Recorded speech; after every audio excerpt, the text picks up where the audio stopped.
अस्सलाम वालेकुम की हालत तुहाडे सारिਆਂ ਦੇ उम्मीद करदी हाँ सब ठीक ठाक होंगे तो अपनी अपनी जगह ते हिफ्ज़ व अमान दे विच होंगे। आज के व्लॉग का स्टार्ट करने जा रही हूँ पहाड़ों को दिखाने से, यानी कि मेरा बिस्तरी बिछा हुआ था और मुझे नाश्ता आ गया हुआ था। मतलब सब कर रहे थे तो फिर मेरे हिस्से का भी मुझे मिल गया। मैंने कहा चलो जी पढ़ लो बिस्मिल्लाह, आ जाएँ आप भी मेरे साथ बिस्मिल्लाह पढ़ें और खाते हैं नाश्ता। फ़ेब के महीने में मैंने कुछ ज़्यादा ही पराठे खा लिए। चलें जी खाते हैं, साथ साथ आज काम की बातें कुछ ज़्यादा। कल की वीडियो में मैंने आपसे शेयर किए थे कुछ टूल्स और मुझसे कुछ सवाल पूछे गए हैं। आज मैं उनके जवाब देने की भरपूर कोशिश करने वाली हूँ, तो चलो स्टार्ट करते हैं। मैंने आपको ये टूल्स कल की वीडियो में दिखाए थे, जिसमें चिमटी थी, सीम ओपनर था और तीसरा ऑल था। बेसिकली मसला ये है कि ऑल कित्थों आ गया स्यापा, इस स्यापे को ठीक करते हैं, बताती हूँ मैं आपको।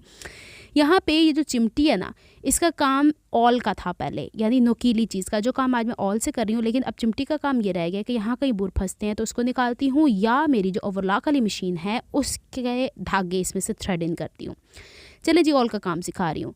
अगर तो मुझे इस तरीके का कोई काम करना है कि चलते चलते मुझे छोटी छोटी सी प्लीट्स देनी है, तो ये ऑल मेरी हेल्प करेगा। लेफ्ट हैंड साइड पे देखें कपड़ा ज़्यादा है, मेरा हाथ कर रहा है काम, लेकिन राइट हैंड साइड पे अगर मैं ये पतली सी कोई नोकीली चीज़ नहीं रखूँगी तो मेरा हाथ 3-4 दफ़ा मशीन के अंदर पहले ही आ चुका है। तो पहला काम आपको समझ में आ गया। कहीं कहीं छोटी छोटी गैदर्स देनी है, बाद में हम इसे इस्त्री करके इसको बिठा लेंगे, एनो पदरियाँ कर लाँगे। दूसरा काम, हमने प्रिंसेस कट स्टिच करते हैं। उसके अंदर आपको याद है मैंने आपको शनील का कपड़ा सिखाया है और उसके अंदर मैंने कहा था छोटे छोटे कट्स लगा लें ताकि गैप से गैप मिला के हम स्टिच कर रहे हैं। तो प्रिंसेस कट मैंने, मेरा नहीं ख्याल कि अभी तक कोई ड्रेसिंग मैंने यहाँ पे सिखाया, चले सिखा दूँगी। उसके अंदर हम जगह जगह कट लगाते हैं और जहाँ पे कट लगाते हैं वहाँ कोई नुकीली चीज़ रखना ज़रूरी होती है। अब वो नोकीली चीज़ जो होगी ना, वो हमारी ऑल होगी। क्यों? क्योंकि राइट हैंड साइड पे जिस तरीके से मेरा सिलाई का मार्जिन बन रहा है या मेरा हाथ बैठ रहा है, तो राइट हैंड साइड पे मेरी मशीन इस नुकीली चीज़ पे चल जाए, ठीक है, मेरे हाथ पे ना चढ़े। 3-4 दफ़ा मैंने बताया ना मैं डैमेज कर चुकी हूँ। तो यहाँ पे पहले मैं नीडल पकड़ा करती थी या चिमटी से काम किया करती थी, तो ये ऑल का काम होता है जो कि मैं उससे काम निकलवाया करती थी। सो अभी तक के लिए थैंक्स टू चिमटियाँ, थैंक्स टू सुइयाँ, क्योंकि कितनी दफ़ा सुइयाँ उछल के मेरे पे आके गिरी हैं। तो बड़े पुट्ठे सीधे काम किए होया मैं। तो यहाँ पे हमें धीरज रख के काम करना पड़ता है। उमन होता है ऐसे ना कि प्रिंसेस कट कुर्ती सी रहे होते हैं तो हमारी कलियाँ बढ़ जाती हैं और सेंटर का पैनल छोटा पड़ जाता है, तो इस तरीके से नहीं होता। तो आपको मैंने बता दिया ऑल का काम नंबर 2। यानी अब हमको समझ में आ गया कि जहाँ गुलाइयाँ होंगी वहाँ पे छोटे छोटे कट लगा के हमें सिलाई से सिलाई मैच करके काम करना है ताकि कपड़े में खिंचाव ना आए। और उन सिलाई से सिलाई में जो छोटे कट लगे हुए होते हैं उनको पकड़ने के लिए हमने ऑल का इस्तेमाल करना है। अच्छा, अब जो ऑल का इस्तेमाल है ना वो कुछ और भी है।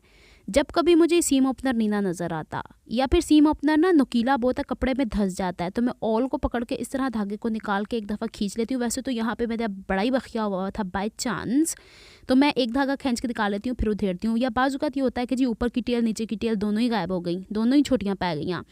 तो हमने इस तरह कपड़े को खींचना है और इस तरह पकड़ के इसकी टेल थोड़ी सी लंबी कर लेनी है। ये काम हम सीम ओपनर से भी करते हैं। फिर बता रही हूँ, सीम ओपनर कभी मेरा टेबल पर पड़ा रह जाता है या कभी इधर होता है, तो फिर इस तरीके काम 2-3 नोकीली चीज़ें इर्द गिर्द होनी चाहिए। कौन बार बार सुइयों को पकड़ के, सुई का साइज़ भी छोटा होता है या बेचारियाँ वो मुड़ भी जाती हैं। खासकर ये काम जहाँ पे मैं बैक टैक करती हूँ ना, वहाँ ये मोटी चीज़ दरकार होती है ताकि मैं अपना काम होता है सीधे तरीके ना कर ला। तो बस इसकी टेल को ढूंढने के लिए मैं ऑल का इस्तेमाल करती हूँ। इसके अलावा ऑल का इस्तेमाल आपको मेरी नेक्स्ट कुछ वीडियोज़ में भी मिलेगा। अब बात आती है कि जी हम लोगों ने नेट को तो डायरेक्ट स्टिच कर लेते हैं, नेट को जब अस्तर के ऊपर पेस्ट कर लेते हैं हमें नहीं पता होता कि ये पॉइंट से किस तरीके से मैच करेगा, उत्ते नीवे आगे पीछे हो जाता।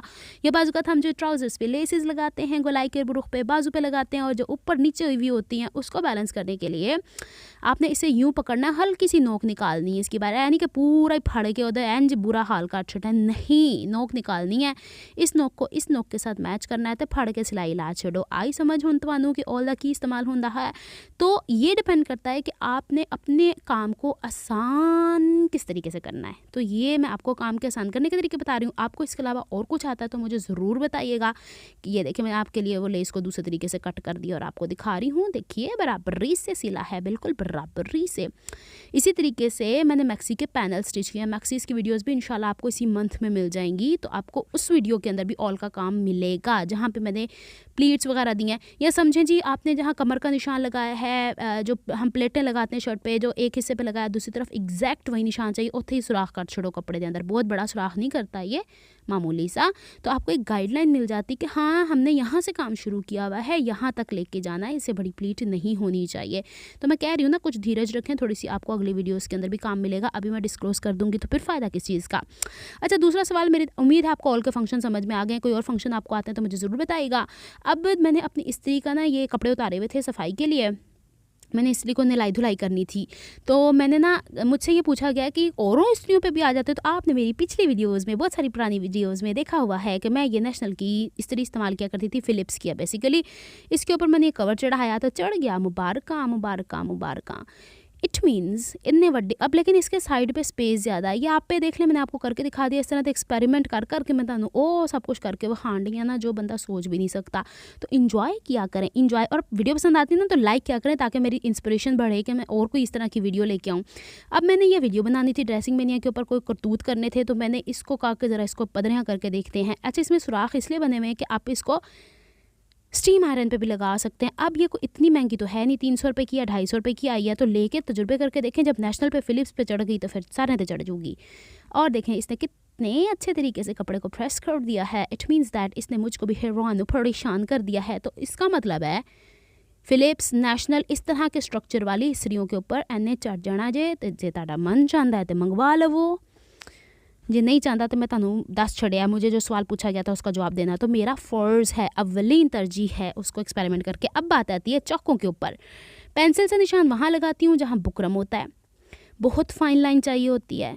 कपड़ों के ऊपर कभी नहीं इस्तेमाल करती, यदि नोक दूसरे पासों निकल जाती, कपड़े का सत्यानाश। और मुझे दांतों में भी कुछ कुछ होता है। अच्छा, दूसरा ये है वाटर इरेजेबल मार्कर, ये भी मुझे दराज से मिला था। इसको भी मैं दिखा चुकी हूँ बारहा अपने ड्रेसिंग मेनिया के टेबल पे ड्रेसिंग मेनिया के चैनल के ऊपर। ये वाटर इरेजेबल पेन है। तीसरा, अच्छा, ये मैं वहाँ इस्तेमाल करती हूँ जहाँ मुझे कपड़ों के ऊपर कहीं कहीं जैसे प्लीट्स वगैरह देनी होती है ना, या आपको सिखाना होता है स्पेशली, वरना मैं पर्सनल यूज़ नहीं करती हूँ, वीडियो में यूज़ करती हूँ। ये बटरफ्लाई का चौक है।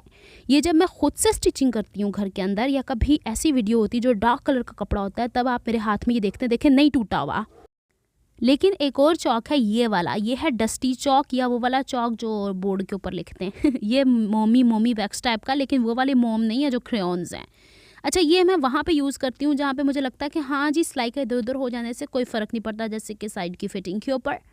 और कभी कभार आपने मुझे देखा लाइट कलर के कपड़ों के ऊपर जब येलो कलर का चौक नहीं चल रहा। अच्छा, मैं येलो कलर का चौक ज़्यादा इस्तेमाल करती हूँ, रेड और ब्लू मेरे पास इतने नहीं होते। ये जो ब्लू है ना, ये डस्टी चौक है, झड़ जाता है यूं यूं करके, तो फ़ौरन के फ़ौरन जो काम करना होता है डस्टी चौक से। अब मसला ये हुआ था कि जो डस्टी चौक है ना ब्लू वाला, उससे मुझे एलर्जी है जब मैं इसको ज़्यादा देर तक हाथ से इस्तेमाल करती हूँ। आपने अक्सर ड्रेसिंग मेनिया की वीडियोस में भी देखा होगा कि डार्क दिखाने के चक्करों में मैं आपको दिखाती हूँ तो मेरे हाथ गीले हुए होते हैं, तो मैं फ़ौरन धो के आती हूँ।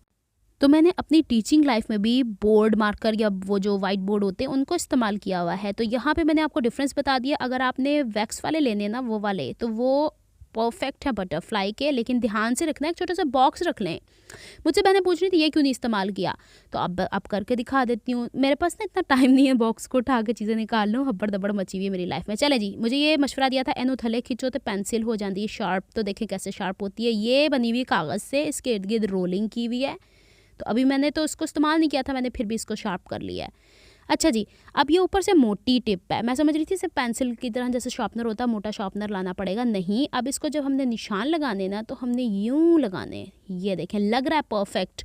अब मेरी अगली वीडियोस में आप देखेंगे मैं इसी से निशान लगाऊंगी, लेकिन इसके फ्री हैंड निशान लग सकते हैं, इसके मेरा नहीं ख्याल के स्केल के साथ लग सकते हैं। लेट्स सी, मेरी अगली वीडियोस में आप देखेंगे। अगर नहीं भी मैं इस्तेमाल कर पाई फिर भी मैं आपको व्लॉग के अंदर बता दूंगी कि इसका क्या डिसएडवांटेज है। लेकिन ये टुट्टम फुट्टम नहीं हो रहा, इसको मैंने अपने दराज में डाल दिया। ये एक नई चीज़ हो गई है मेरे लिए। आज वॉइस ओवर करते हुए पड़ोसियों के कुत्तों ने इतना कोई सर खाया हुआ ना मेरा, मुझे बार बार वॉइस ओवर रोकनी पड़ रही है और दिल चाह रहा है इन कुत्तों को ना फड़ के फंटी लगा के आ जाऊँ कि इनकी ना आवाज़ें किसी तरीके से बंद हो जाएं। तो अब आपको उम्मीद है समझ में आ गई होगी कि किस तरीके से मैं ये चॉक्स वगैरह या मुख्तलिफ चीज़ें इस्तेमाल करती हूँ। बस ये धागा बच्चों की पहुँच से रखें दूर, नहीं तो सारी पेंसिल शार्प हो जाएगी।